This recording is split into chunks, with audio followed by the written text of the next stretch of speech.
messed up the timing on that. Wasn't really ready to go. Good morning. Hey, it's Tuesday. You know what I've been calling these in my head? TLDR Tuesday. So I guess that's what I named the show too. Okay. TLDR Tuesday. Whoa. Oh, why am I looking this way here? Let me do this. Okay. What's up? What's up, buddy? I'm Jason. That's Deacon. We're the Internet Dads. Okay, so we're some of the Internet Dads. I guess. See, I like to think that there's a lot of Internet Dads out there that are out there watching everything that's going on the internet. Maybe watching everything that's going on in the world. Maybe watching everything that's going on in their town or in their school. Definitely not watching us, but they're watching other things. Yeah, but you know, they're out there and they're just like they're sitting back. Maybe they're on their lawn chair or on their porch, and they're like, "World's going to hell in a handbasket."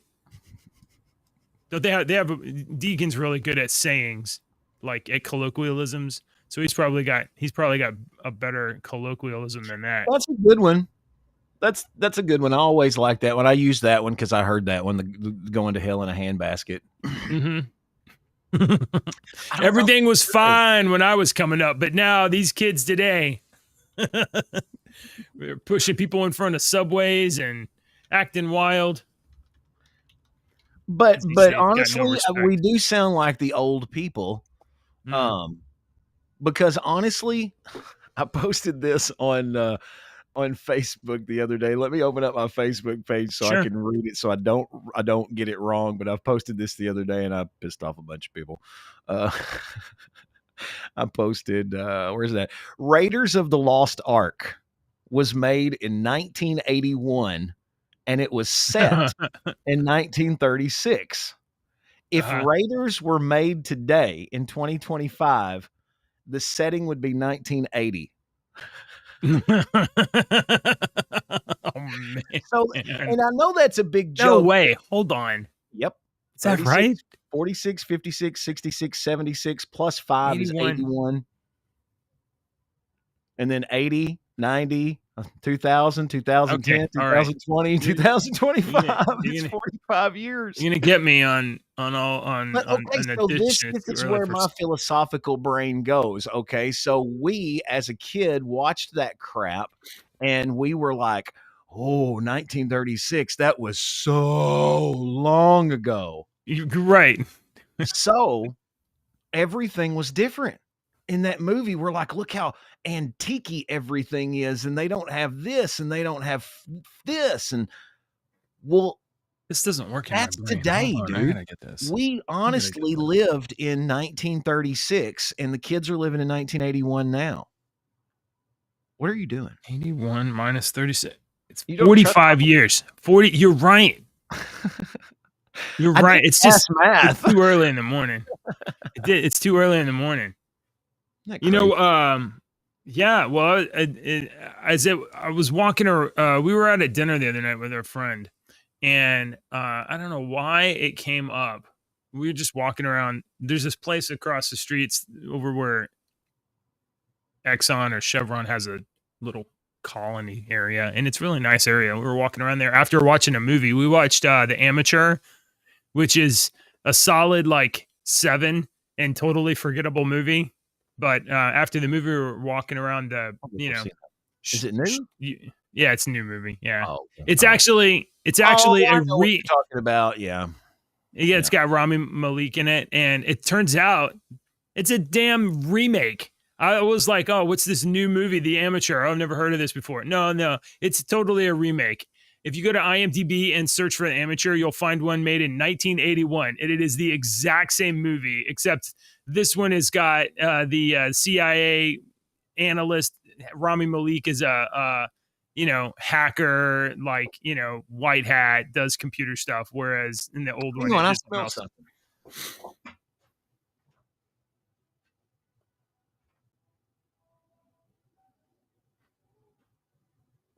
Right.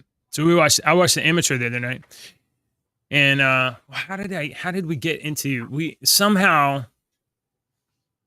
we were walking around and ended up talking about Back to the Future. And I said, I was to my wife and my friends, Back to the Future was made in 1985, and then they traveled back in time to 1955. That's 30 years. And then I was like, if they made Back to the Future now, you'd go back 30 years. And my friend was like, they'd go back to 1985. And I said, and we were like, no, you'd go back to 1995. 95. But, and this is what when that little thing came out a couple of years ago and we were talking about it, me and a buddy were talking about it, and I said, how great would that movie be, though? Like, to us, at least, if they did we're going to just remake Back to the Future 1 and set it in modern times to where Marty is in 2025 and he goes back to when his parents were in high school in 1995, because then that would give us a completely different perspective on the movie, because then we would be looking at it from the parents instead of Marty's. You ever go back and watch old TV shows that you used to watch as a kid? I went back on Prime and watched a bunch of Married with Children. And when I watched Married with Children, I was Bud, Bud and what's her name? I was their age. Christina Applegate. I was their age. But now going back and watching them, I'm Al Bundy's age, and I'm getting so many more jokes that I did not get as a kid. Yeah. It's a completely new TV show. He in my mind, even back then, he was always the star of the show. Yeah. He was the only one that was in every single episode. Oh, is that right? I don't know why I remember that crazy piece of Married with Children trivia. My favorite, for years, it would every time I recalled it, it would make me cry. There's a heartwarming scene in Married with Children where Al Bundy is sitting with his son on the couch and he's teaching him a life lesson. The way they did these sitcoms is they would aim the camera at the room as though the TV were there, and then but it's at the room. And so Al Bundy is sitting on the couch facing the audience, but imagine a TV is there. Right. And he's sitting there on the couch. He's got his maybe arm up on the shoulder, and he says, son, it's just, imagine that, he says, you see that cockroach over there? Yeah, I know he's trying to get to that cockroach is going to outlive everything. And his son, Bud, is like, that one? Now Buddy says, no, that one. No, well, any of them. Any of them.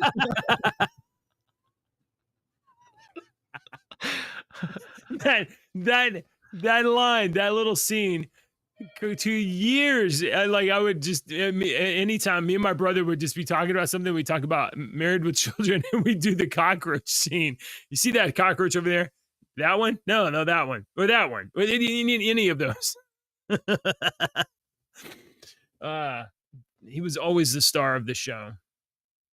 This is, let me see if I can get this straightened out. Anyway, I have something to show you as soon as you get off the phone. Yeah, you're fine. It's no big deal. Meanwhile,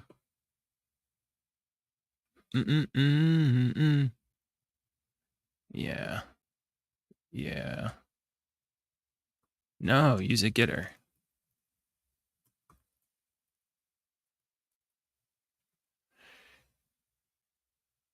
We're going to travel back to I don't think it might be 95, actually. It might be 1995.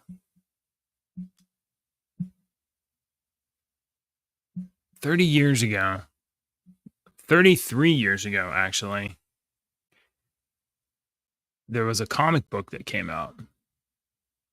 And I think Deacon probably liked it. Sorry, that's my sweet old lady, Darlene, Miss Darlene. Remember my request lady that I would say?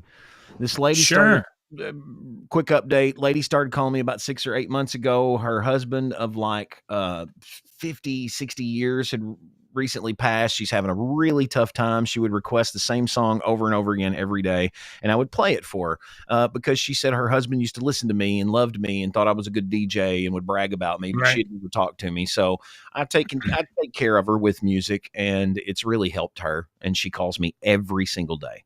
And she was having a tough day yesterday. She was telling me about it. So she's really every day. She calls me every day. She calls me at 7:30, but she was running late today. And that's what she was saying. She was running late today because she was weed eating his cemetery plot. And I was like, they have people that do that, but they don't do good enough. So I come out here this morning. This woman's like 66, 67 years old, 68. Well, actually, she's older than that. She's in her 70s. Probably right. She was married for almost 60 years.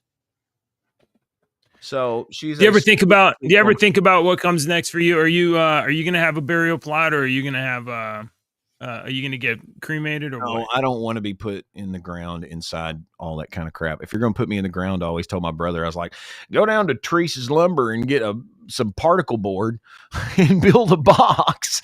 You know, I don't want why? No, it's just me. I don't want that. I would rather you.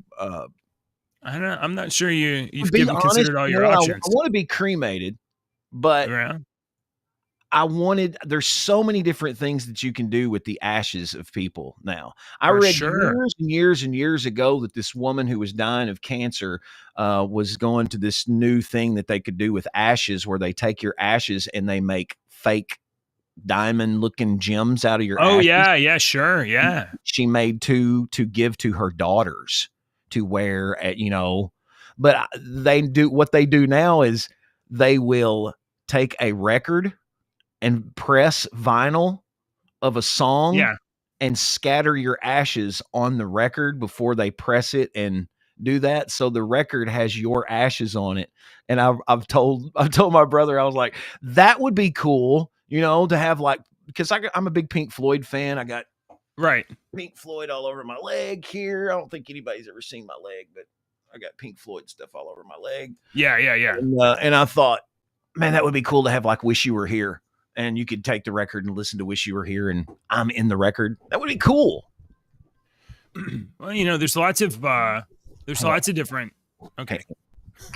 Microphone arm up. I'm about to go crazy over this son of a bitch.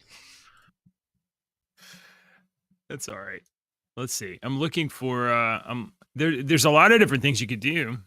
You could you don't have to be buried in the ground, and you don't have to be poured into ashes and then lost on the yard. You could have a tomb made. You could have a mausoleum. They could make you a little mausoleum, and inside of your mausoleum you could have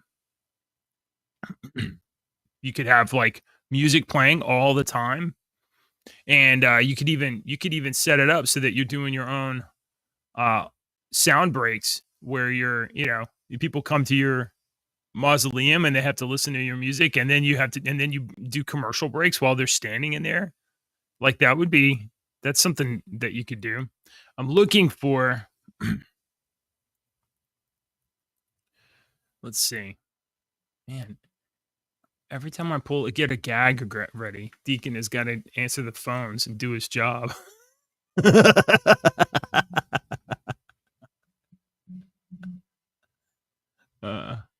This is not what I want. Where's the one that I want?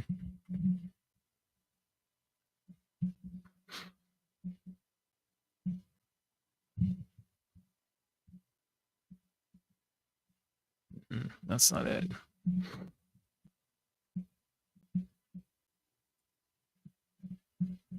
There we go. Sorry, dude. I've got tickets to this thing I'm giving away. Hey, you got to do what you got to do all day. So I was saying you don't have to be in a pine box, and you don't have to be burned up to ashes and sprinkled in the yard for the dog to pee on. You could have your family make a little mausoleum, and you could have your mausoleum be playing music, and you could have your AI duplicate do commercial breaks while people are visiting you. But I have a better idea for you, Deacon. Dude, that's really good. I I got a great idea. Hold that one, or I'll forget this one. Have you seen the things that they put on tombstones that's like a QR code now, and when you scan it, it goes to a video of the people Yeah. and whatnot? I Yeah. think that's Sure. really, really cool. But I've often thought, how long is that QR code going to last? Because I bought a bunch of CDs from tapes back in the day, and those sons of bitches are worthless now. My CD player don't even work here, but that would be great, like something on a tombstone where if you scanned it, it was me being like, "Hello there, and welcome to my gravesite." If you look to your left, you'll see more decomposing bodies. If you just you can get AI to duplicate your voice, and you can make it just you could program it so it'd be interactive. Even you could do that, and the QR code can last forever. You just got to prepay for you just put it on YouTube. YouTube will last forever. All right, so I got another idea for you. I've wanted to, and I've had this conversation with a couple of people. I might have told it to you. I've wanted to DJ my own funeral, like go ahead and pre-do like an hour-long thing with 2, 3, 4 songs in there that they normally play, but me giving messages to people from beyond the grave. I thought that would be cool. So, don't steal my idea. I'm not gonna. I've already had a great idea. So you said that you'd rather be cremated. So how about this? How about this for an interactive experience? Okay. Let me share this. How about this? Check this out. You see this? Shine on you, crazy diamond. Yes, Ryan, you're exactly right. That one's the one. What is that? The gold. Okay. So this is an arcade wind machine money grabber, but instead of money, we could put your ashes in there so that when a visitor jumps in and they want to visit with Andy,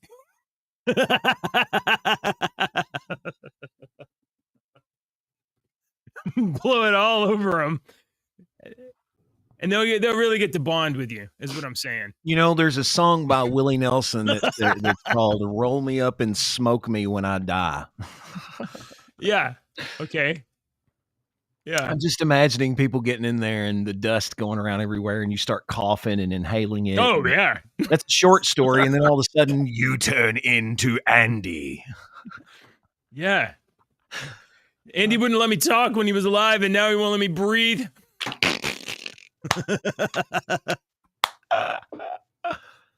All right. So let's go back to let's go back to our other topic. We're gonna go back to 1995, maybe 1985 or 1992. Really, in 1992, Rob Liefeld launched Image Comics with Youngblood. You know that? Yeah, of course you know that. I was 15 years old. Yes, I was peak comic nerd in 1992. And I know that you bought X-Men and stuff, but did you buy into his Youngblood startup whenever he did he launched Young? Yeah. Oh my God, yes. I had like 3 or 4 copies of Youngblood #1, and I liked in those days everybody did. It flipped, Yeah. Oh, it flipped? Oh, you mean they did a different cover on the backside? No. Youngblood #1 was, you read the comic and the story is done halfway through. All right. That was the home team. You take the comic and literally flip it over to its backside, and this is the away team's story, and it went halfway through. They abandoned that really quickly, but I thought that was really cool. Well, they were probably pitching like multiple books to see if there was interest. It was new ideas that they were wanting to go with. And I thought I just personally liked that. I liked it. Well, I mean, like there was some neat stuff, like, and I know that while I'm not a tremendous fan of Rob Liefeld's artwork or even necessarily his stories, he had some neat ideas. And I mean, I always thought that Youngblood was just aping X-Men, and but like that's okay. Stealing good ideas is still a good idea. So there is something I want to show you, and I don't know if you have seen it yet. I have to put a security code in here though. I have done security coded What's your myself. mother's maiden name? What was your first Nobody is when I die, nobody's getting into any of my accounts. Like they're just No, gonna be you're not locked. even yeah, they're just locked forever because you They're will gone. never, ever, ever, ever guess Mm-mm. JJ's passwords. Nope. Not ever. They're as long as the site supports. 32 characters, random everything. Yep. There was a video I was watching not too long ago that was the dude that interviews those kids on the street, you know, and they were saying, you know, to this girl, and he was like, he gave a percentage. I don't know what the percentage is. I'm just going to say 50 because I don't remember. 50% of people, people's passwords are their high school and their pet's name. And she was like, really? And he was like, yeah, blah, blah, blah, blah, blah. And he was like, did you graduate from high school? She was like, yeah. He's like, oh, where'd you go? And she was like, blah, blah, blah. And said it Texas. And he was like, oh, that's cool. What was your mascot at the high school? And she's like, we were the Cougars, you know, or whatever. He was like, that's cool. He was like, I had a pet cat that looked like a cougar. She's like, yeah. He's like, yeah. Did you have any pets? Yeah. What's your pet's name? Sandy, you know, and she just gave her password. Like in the matter of a minute and a half, she gave her password, you know? No. Or I think that's what he asked her. What is your password? And she was like, my password is this. He's like, oh, that's cool. Where'd you go to school? Oh my gosh. People don't. All right. So here's what I want to talk to you about. Yeah. Last week, Rob Liefeld launched Youngblood. This is not a reprint. This is a new Youngblood. Now, for years, the rights to Youngblood were held by some jerk. he sold off the rights. Yeah. And then the guy did a bad business deal, basically. For lack of 20 minutes of explaining, it was a bad business deal. The dude backed out. A bad deal. Rob took the brunt of the hate and took the brunt of everything. And he lost half the rights to his characters. And then those half were sold off to somebody else, and he had no control over it, even though everyone was blaming him. And and as much as you might not like Rob Liefeld's art or make fun of his feed or whatever, you know, that's not cool for anybody.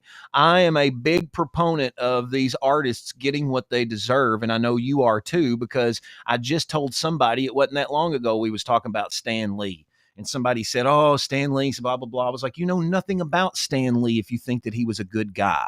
If you're like, oh, Stan Lee was a good guy, I'm like, you know nothing about him. He was a terrible man that stole from everyone. Well, yeah. Oh, hey, Dave. Well, he was just a guy, to be honest. He's just a guy, just like everybody else. He's not a good guy. He's not a bad guy. He's just a guy. There's no good guys. No, I think that's bullcrap.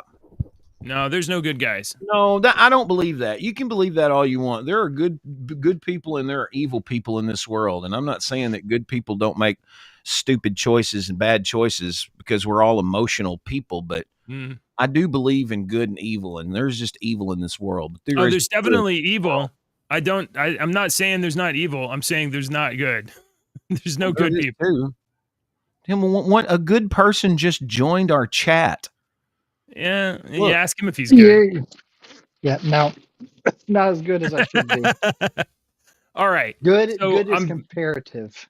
I'm glad you're here, Dave. I'm bringing up this Youngblood thing because Rob is relaunching Youngblood. It's a new series. Mm-hmm. He's selling them on his Whatnot store. I've been to Whatnot one time. What is Whatnot? Apparently it's like live auctions of collectibles. So if you go to you have to download a Whatnot app on your phone, and you go look in comics, and there'll be like half a dozen different stores, I guess, that are putting up comics for sale. And then you immediately you can bid $1, $5, whatever. And it's like live auctions all the time. Some people are into this. It's not really my thing, but Rob Liefeld's got a Whatnot store. He went and he picked up 80 issues, and he's selling 80 issues of his new Youngblood series on Whatnot. And these are exclusive covers. And then in May, I believe they're going to be in the comic shop. So in May, if you want to get a Youngblood comic book, a new Youngblood story, then you can go pick that up, I think in May. But does it have Die Hard in it? Can we look up will it tell? I have no idea. Well, Okay, you want to? Why don't we? Let's do some investigation because I have something else for you. But new Youngblood. Who's in the new Young? Oh, you know what? I'm getting all old Youngblood crap. Yep. Let's see. Old Youngblood wasn't crap though. No, it wasn't. I really liked it. Let's see here. Of course, there's Shaft, so I guess Shaft's going to be in it. I hated that character. I liked Shaft. In April 2025, the new book marks the first time in 16 years that Liefeld has put pen to paper to draw or write beloved characters like Shaft, Die Hard, and Badrock. For the first time in 6 years, characters have appeared in published comics at all. 33-page comic. It offers a perfect jumping off point for first-time readers and longtime fans alike. What to expect from Youngblood number 1. Looks like it's a love letter to the team books that I grew up with. I think probably having the book, this is Rob. I think probably having the book not available for me for 5 years because it was licensed to another entity really was a come to Jesus moment of I may never work on these characters again, but I had to own it to sell it in the first place. Scott Rosenberg contacted Image. We got back together and had a great time. We cut a new arrangement. Like you said, the last time I did Youngblood, Barack Obama was on the cover.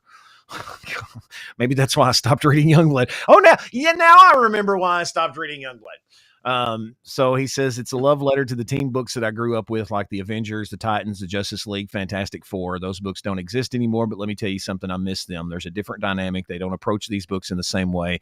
So this is my love letter, and I think it's kind of a how to do team books manual. I could not be more excited, blah, blah, blah, blah, blah.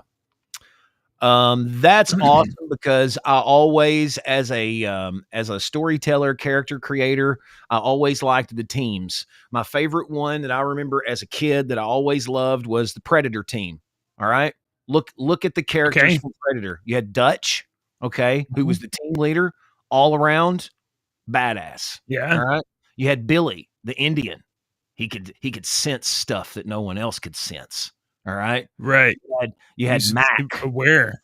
Mac, that was the, one of the first things you see is he's shaving with that razor, that dry shave on that razor, and he breaks that razor off on his cheek. So he's a badass. And you got Blaine, Jesse the Body Ventura, carrying the huge freaking Gatling gun. That was the first time you'd seen those in movies and ever.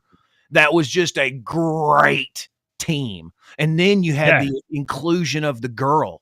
And she was the native, and she knew it was just great characters. So I've always liked that. And Rob is good at that. He might not be good at feet, but he's good at character. Yeah. I think he's get you blocked. He does. I will say he does create distinct looking and, distinct looking characters, like original designs. Like I think so.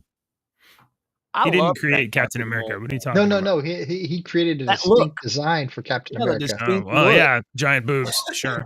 But I loved that. Yeah.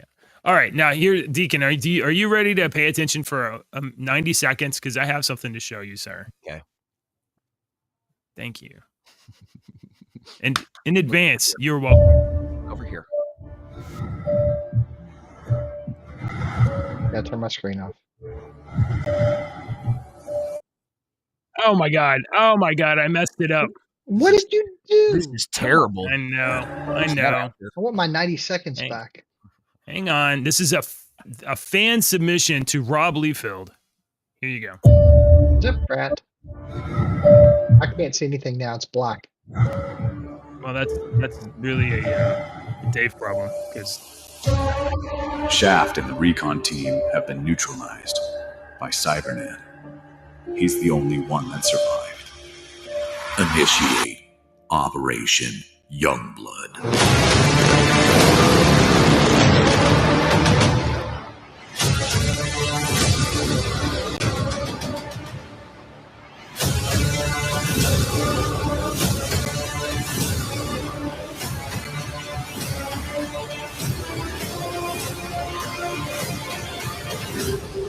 When we land, unleash hell.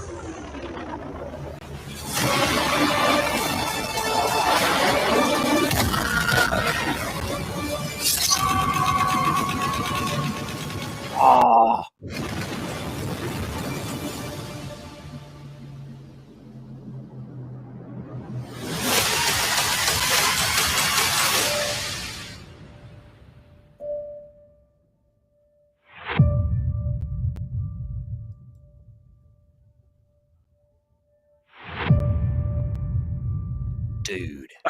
Wouldn't that be fun? It's Grail made a like a fan film promo reel for their company that they do like CGI video or whatever. But wouldn't Deke, wouldn't you be excited to go watch that movie? Even if it's shoddy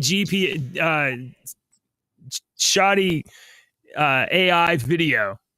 Where like the voice doesn't even line up with it. We're like, whatever. It looks pretty fun. That looks like a pretty fun movie. Right. That was great. That chapel, it looked just like from the comic book. That looks great. I mean, that looks. Do that. Where's the chapel? Yeah, right. Where's Chapel? Chapel. So that's not Domino. So what's that chick's name? We'll call her not Domino. No, that was. Goodness, I don't remember. Yeah. And this is not Deadpool or Die Hard. This is Die Hard. I'm sorry, not Deadpool or Deathstroke. Yeah, it's not Deathstroke. Come on. Was it Vogue? That's the thing. Name Vogue. I don't know. This is not the Thing. This is Bad Rock. That's Korg.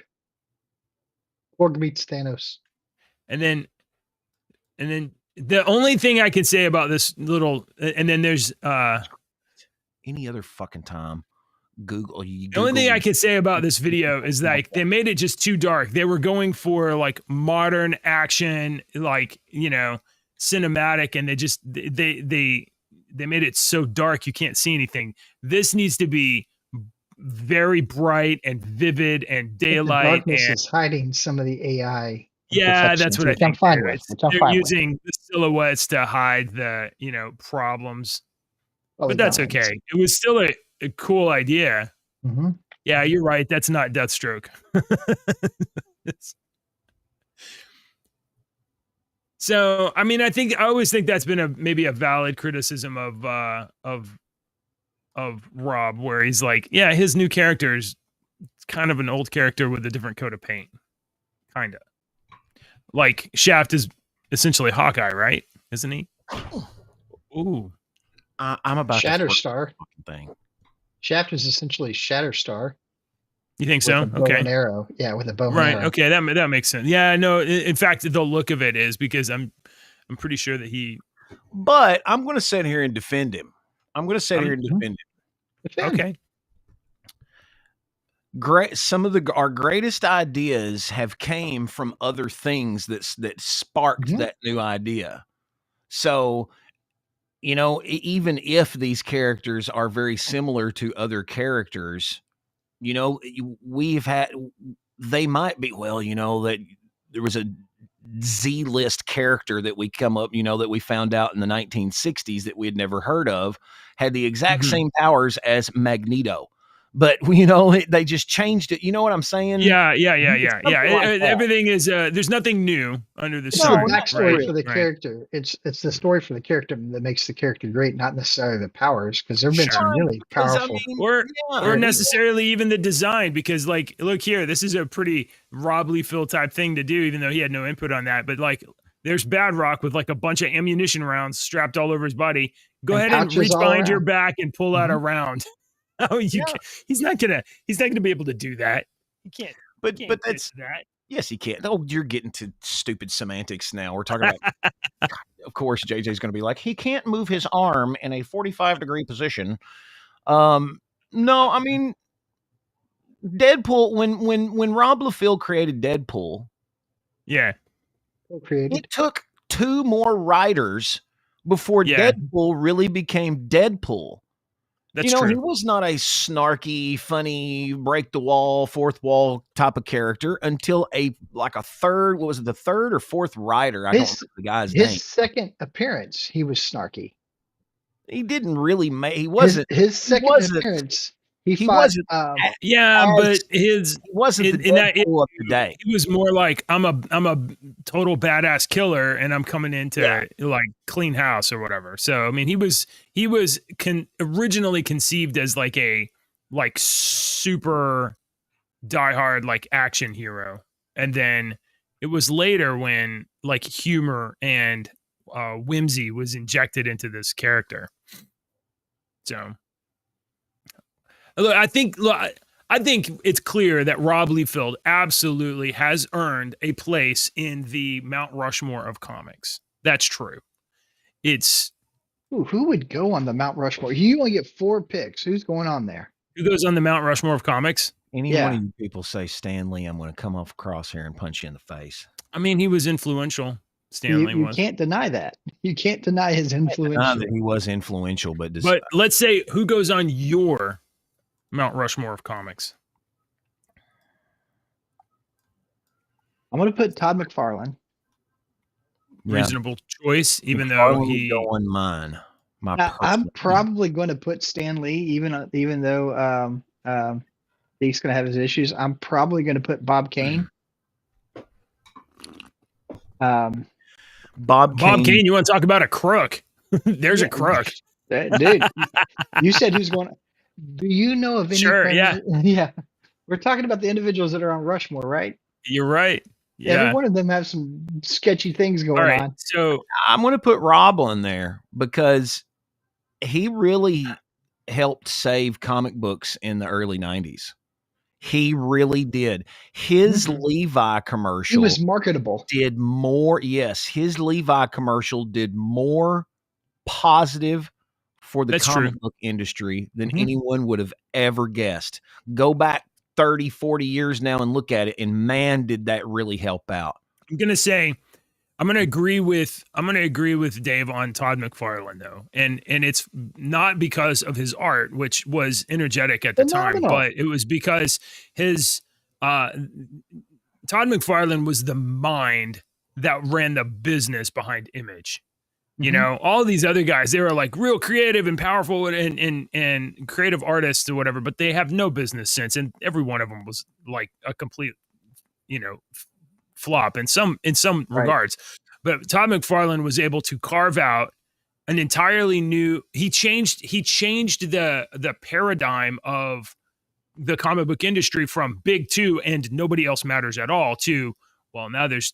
I mean, and it wasn't entirely true at the time because at the time there was Dark Horse, there was Valiant, there were other small titled Malibu Publishing, all small companies, but Todd changed it so that it was it's Marvel and DC and Image, and he made it so that that creator in comics could actually be a thing. So he did it for his own reasons, and he let everybody else kind of like come along with him too. So, I mean, Todd changed the market of comic books, and part of that was with Rob Liefeld for sure. But now I'm going to put John Romita Jr. on my Mount Rushmore comics because basically every comic that I love, he has had a run on, and I've loved his run on it. So, I might put Mark Miller on there. Mark Miller is a writer, amazing. As a writer, see, I would throw Alan Moore or Frank Miller on there, and I don't think either of them are good artists. I wasn't thinking about writers, but I mean, if we're doing writers, I'm putting Fabian Nicieza on there. Yeah, I have loved everything that he's written, and on mine, I'm sorry, a lot of people probably don't like him, but I'm putting Jim Lee on there. Yeah, go for it, man. To me, his artwork, I love. It's just that's just a style of artwork that I like, man. You're not even wrong, because of all of the Image era founders, Jim Lee was the best artist. Gosh, Wildcats, he was the best artist still, and Wildcats didn't have the character. It seems to me like other people had more rounder characters than the Wildcats did. But he did have Grifter, and he did have Ripclaw in the Wildcats, and both of those were excellent characters that could have standalone comic books on their own. Especially, I always thought Grifter should have been like a modern day cowboy type bounty hunter. I always liked the Grifter character.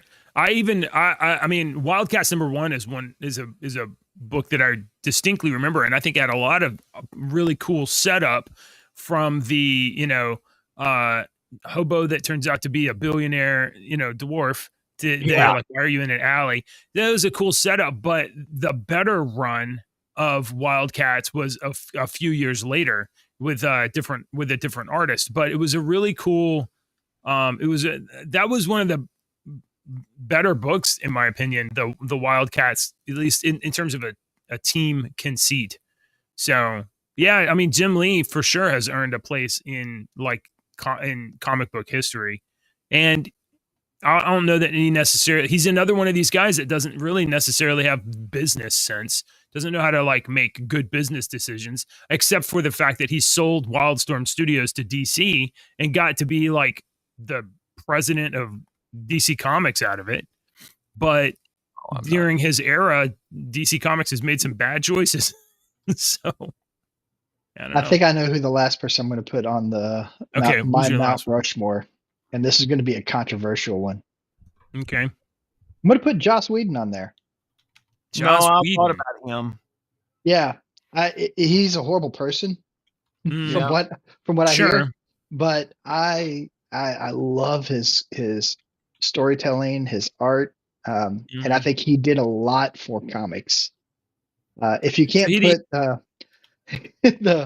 I would almost want to put Kevin Feige on there. But he's not really a comic guy, but he is. Well, he's more like a producer. He's just a producer. And Joss Whedon had a run of X-Men, Astonishing X-Men, and let me think about the artist that was on that because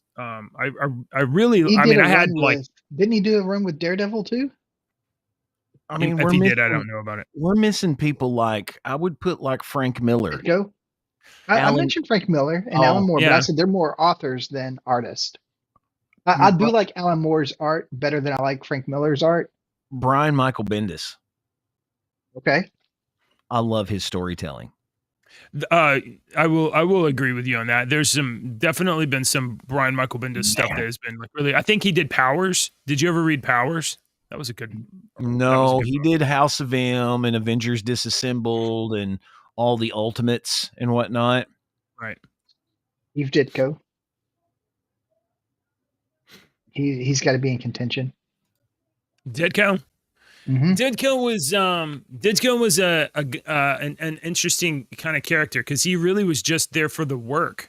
He wasn't. He had no interest in notoriety. He had no interest in celebrity, and ultimately he had no I think he had no money. I think he died pretty much poverty. Yeah, Stanley. He didn't want to be. He didn't take interviews really, and he didn't. He didn't do the other things that you have to do to be a success in terms of a financial success. You know what I mean? He was a successful artist for sure. Designed a number of characters and launched a number of stories with long longevity. But in terms of, I don't know, it's kind of I kind of think about Ditko in kind of a sad way. We're yeah, you did your art, but it was just consumed by everybody else. It was consumed by companies, consumed by history, and you're kind of washed away.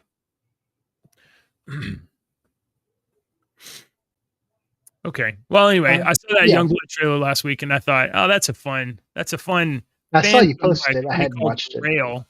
He posted it, and I didn't see it. Yeah, he posted it. It was in my Heidi box. You know what I mean? No, you posted it. No, I posted it. You posted it somewhere because I saw it. Oh, did you really? Or maybe I just saw the show notes. The interwebs. You might have just seen it online. I didn't see it. Impossible. Nothing's on the internet. All right. I can see you, but I can't see Deke. Deke, is your camera off? No, his camera's not off. Dang it. Well, I see you. I see you, though.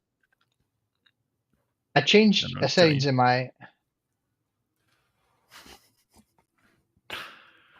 Oh, you know what messes things up? If you have an extension, sometimes, if you have extensions in your browser, you would think they would not impact it or whatever, but there's sometimes where you have some extension loaded and it just stops other things from working. So maybe Dave had a cool story that came up. Did you see I ditched my laptop for a pocketable mini PC and I think it was so cool. That is kind of cool, man. Yeah, I mean it's clever. I don't know if I could do it or not.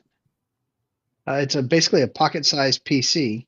Mm-hmm. It's like $1,500. Yeah. I don't know what OS it runs or anything like that. But he got AR glasses that actually are wired, so there's no battery. They're light. He uses a standard keyboard, mouse, and he runs it all off of a battery backup. So everything literally fits in his pockets. I've been using a pocketable mini PC, a pair of AR glasses, and a massive 25,000 power bank together for the past 2 weeks, and it's completely transformed the way I work. He's still sitting at a desk. Instead of staring at a screen, he's now staring into space where there's virtual screens on his. Why do you have to be Peter piss on everything? That's pretty cool. You could, I mean, honestly, how handy would that come in if I had this available at home without having to connect to this and connect to this, but I didn't have to have, well, let me set up my screen and my stupid laptop that can't do half the crap that I want it to. I just think that's kind of cool, man. I depending on your workload, like if you're doing documents or writing or, it's true. Yes, not GPU stuff, for sure. Yeah. You could probably. Yes. Yeah. That. You're exactly right. But hold on. I'm going to share this. Yeah. Share this for me. Look at this picture. Hold on. Let me make you a moderator. How are you able to do things and Dave isn't? It's because I'm cooler than Dave. Okay. That's true. Yeah. Look, this is what I'm talking about. You look like you're a blind guy. I look like a blind guy? Reading Braille.